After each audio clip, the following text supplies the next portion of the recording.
Os tanques de guerra atuam como conquistadores de territórios.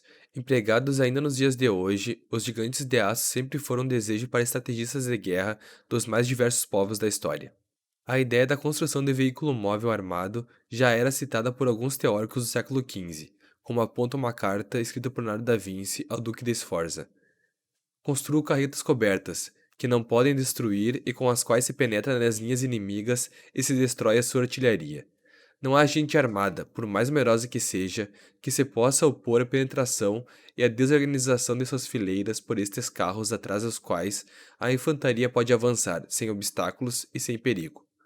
Confira hoje no Almanac da Web a criação dos tanques e as batalhas que eles participaram na Primeira e na Segunda Guerra Mundial.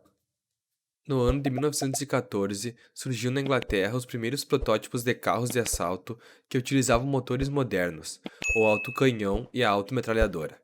Entretanto, no contexto da Primeira Guerra Mundial, esse veículo de assalto não servia para os campos com vasta extensão de trincheiras. Nessa mesma época, o Reino Unido utilizava o trator Holt em suas plantações, um veículo que possuía uma esteira para distribuir melhor a pressão no solo, evitando atolar em serviço. Com a eficácia do trator, não demorou muito para que a mesma engenharia fosse aplicada aos carros de combate, surgindo assim na Batalha de Somme, em 1916, o primeiro tanque de guerra como conhecemos, o Mark I. A nomenclatura tanque era utilizada para esconder os projetos britânicos da criação de um carro blindado, deixando entendido que se tratava apenas de uma espécie de caminhão-pipa que serviria para transportar água e combustível. Pesando 28 toneladas, com aproximadamente 10 metros de comprimento, 4 metros de largura e 2,5 metros de altura, o Mark I tinha capacidade para 8 pessoas em sua tripulação, protegido por uma blindagem de 6 milímetros. O veículo possuía dois canhões de 57 milímetros, 4 metralhadoras Vickers e alcançava até 6 quilômetros por hora. Entretanto, a presença de rodas traseiras ainda mantinha alguns problemas de locomoção. Foi apenas no Mark V que elas foram retiradas, e aí sim os ingleses conseguiram convencer os aliados franceses da eficácia da sua geringonça. Em 1917, então, os franceses lançaram seu tanque, o Schneider, que pesava apenas 13 toneladas, distribuídos em 6,30 metros de comprimento, 2 metros de largura e 2,30 metros de altura. Utilizava uma blindagem de 11 milímetros e era armado com dois canhões de 75 milímetros, além de duas metralhadoras Hotchkiss de 8 milímetros e alcançava até 8 quilômetros por hora.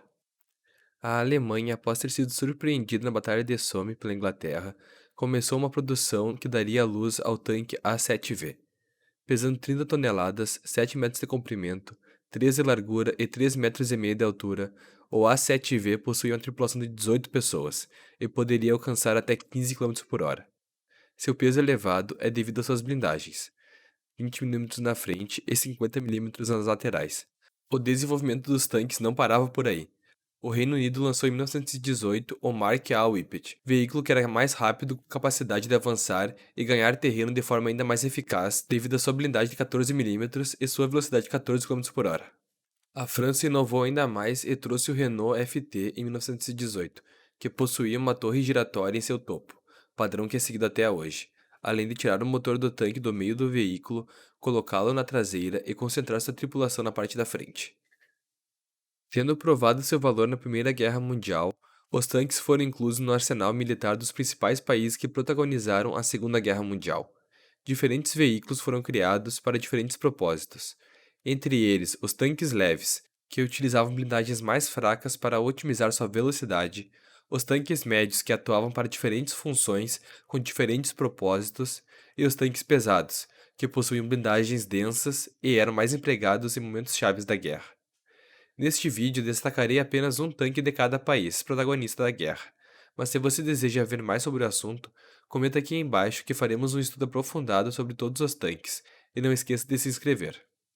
O Churchill Mark IV surgiu em 1941, quando os aliados já haviam perdido inúmeros territórios, e tinham entregado inclusive a França para os nazistas. Foram produzidos aproximadamente 7.000 unidades do tanque até o ano de 45. Ele pesava 40 toneladas e seu ponto forte era a blindagem, que poderia ter de 16 milímetros até 102 milímetros de espessura. A França utilizou como principal veículo o Somme S-35, sendo ele leve com o foco em velocidade, pesando apenas 20 toneladas e chegando até 40 quilômetros por hora. Como a França foi derrotada pela Alemanha, a produção do veículo ficou limitada a aproximadamente 400 unidades, e inclusive o exército alemão capturou algumas delas para utilizá-la contra os aliados. Já os alemães e soviéticos protagonizaram em 1943 a maior batalha de tanques da história. Logo após a Alemanha ter sido derrotada na frente oriental em Stalingrado, Hitler começou o planejamento para recuperar a confiança do eixo em sua força. Foi então que começou a Operação Citadela, uma ofensiva alemã que utilizaria 800 mil soldados, 1.800 aviões e 3 mil tanques, a maior frota já vista em batalha. A ideia era pegar os russos de surpresa e conquistar territórios. Mas graças aos britânicos que decifraram a criptografia nazista, Stalin e a Rússia estariam preparados para a invasão alemã.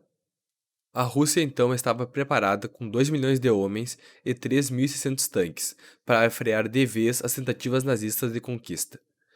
Entre os vários modelos de tanques alemães estava o Panzer IV, que era até então o melhor custo-benefício que o exército dispunha para a batalha.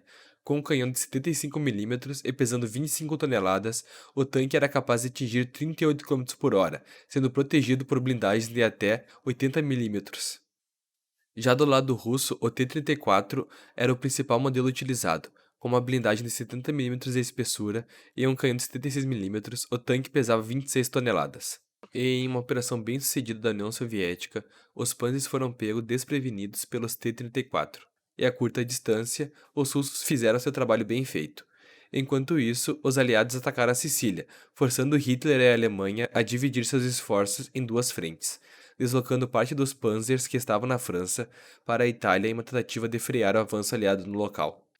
2.000 aviões da Luftwaffe encaravam 3.000 aviões soviéticos, o que tornava a tarefa árdua e impossível para a Alemanha. A União Soviética saiu vitoriosa do confronto, mas a um pesado preço. 1,5 milhão de soviéticos perderam suas vidas contra 200 mil baixas alemãs. Na parte dos tanques, os soviéticos perderam 7 mil no total e os alemães 1.200. Os números da Rússia assustam, mas mesmo assim os alemães bateram em retirada tendo sido derrotados em Stalingrado e agora em Kursk. Após a vitória dos aliados na Segunda Guerra Mundial, deu-se início à Guerra Fria, e com ela, os tanques foram sendo cada vez mais incrementados e fortificados, originando uma nova era na tecnologia de guerra. Não se esqueça de se inscrever no canal para mais curiosidades da história. Estou deixando aqui alguns livros na descrição, e comprando pelo link você ajuda muito aqui no canal. Muito obrigado e até logo.